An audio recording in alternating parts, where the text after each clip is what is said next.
देखिए, जब एक शादी की बारात की बात करते हैं तो बहुत सारे कैरेक्टर्स होते हैं, उसमें भाई होते हैं, चाचा होते हैं, मामा होते हैं। ये जो सारे कैरेक्टर्स हैं जो एक वेडिंग को साथ में लाके जोड़ते हैं, उनका किरदार और जो एक बुआ का किरदार है वो बहुत इंपॉर्टेंट होता है, खाली दूल्हा दुल्हन नहीं होता है। तो ये बात रही। और दूसरी बात ये कि इनके साथ काम करने का जो एक एक्सपीरियंस था, ये लोग इतने ये स्टॉलवर्ड्स हैं अपनी जो जिस मुकाम में पहुँचते हैं। आई थिंक आज तक जो उनने कॉमेडी का एक लेवल बनाया है, हम उनका काम देख के बड़े हुए हैं, उनके साथ काम करने का मौका मिला, उससे अच्छी कोई बात हो ही नहीं सकती। यानी सेट पे रोज़ एक कुछ नया सीखने को मिलता था। और मैंने ऐसा सुना था कि आर्टिस्ट जितना बड़ा होता है उतना हम्बल और सिंपल होता है। उनके साथ काम करके मुझे ये पता चला। और जो उनकी कॉमिक टाइमिंग थी, कई बार हम लोग यही बात कर रहे थे अभी कि कोई भी सीन करते थे, सीन करते करते वो कुछ ऐसा इम्प्रोवाइजेशन करते थे या ऐसी कोई लाइन बोल देते थे कि सीन के बीच में हंसी आने लगती थी। तो throughout the film it was a very special, eventful, fun journey. Tia, आपने दुल्हन का किरदार निभाया। अगर रियल लाइफ में अगर आपको दुल्हन बनना हो तो दूल्हे की डिमांड क्या होगी, क्या रिक्वायरमेंट होगी अगर आपको कोई दूल्हा चुनना हो तो? मुझे अगर दूल्हा चुनना हो तो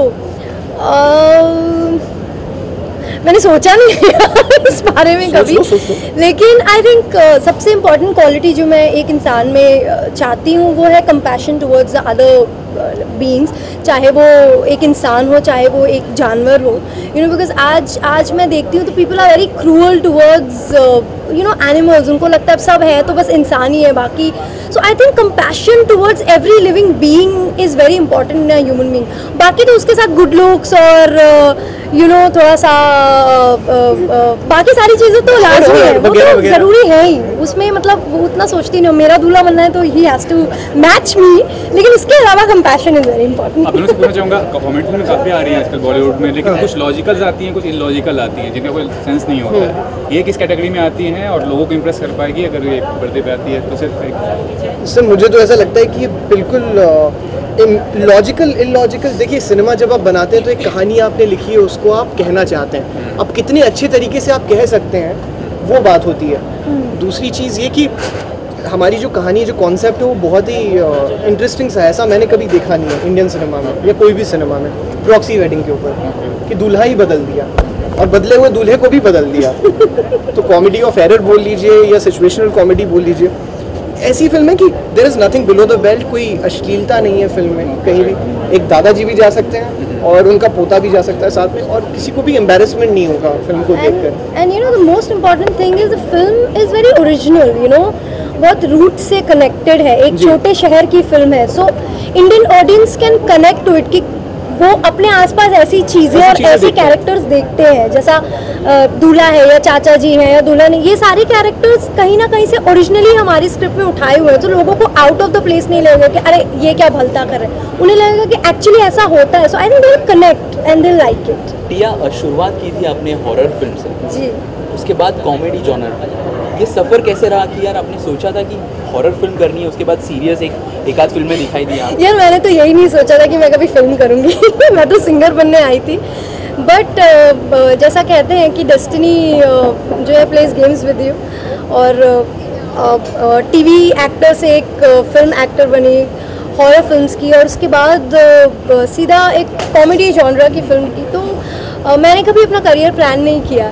जो सामने आता है और मुझे लगता है कि मुझे ये करना चाहिए, क्योंकि मैं दिमाग से नहीं सोचती हूँ, दिल से सोचती हूँ। तो अगर मुझे ऐसा लगता है कि मुझे ये फिल्म करनी चाहिए, मैं करती हूँ। फिर उसके बारे में मैं ये नहीं सोचती कि क्या बैनर है या कौन क्या कर रहा है। अगर फिल्म अच्छी है, क्योंकि आज I think as an audience अगर आपसे भी पूछा जाए तो you would want to go and watch a film which has a good story, not just big names and there is no story, people are doing anything. So I think आज audience बदल रही है, तो I am very confident about this film. तो finally viewers को क्या कहना चाहेंगे आप दोनों इस पर्टिकुलर फिल्म के बारे में? यही कहना चाहेंगे, 7 अगस्त को हमारी फिल्म रिलीज हो रही है, बाकी की क्रेजी बारात। बाकी की क्रेजी बारात। It's a fun filled film.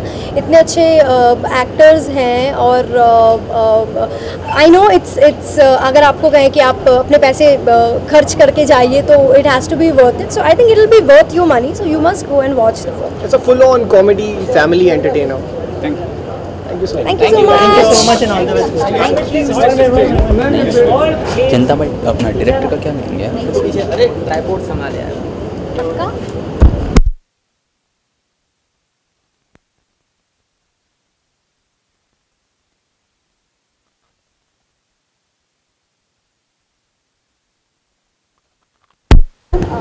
यार क्या रतन भाई क्या कर रहे पूरा कसम से आ रहा है। हैं? आवाज़ जो है वैसे से कर रहे हैं। चार बार बोला मैंने। He is the director of the film. He is the director Please of can the you just film. roll? Sorry. And the shy guy.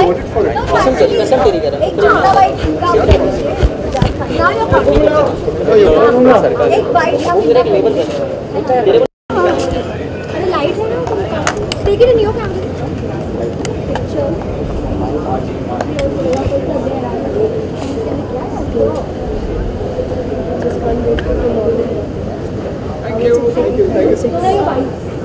Yes, yeah. For more news and gossips, don't forget to subscribe to Bollywood Helpline.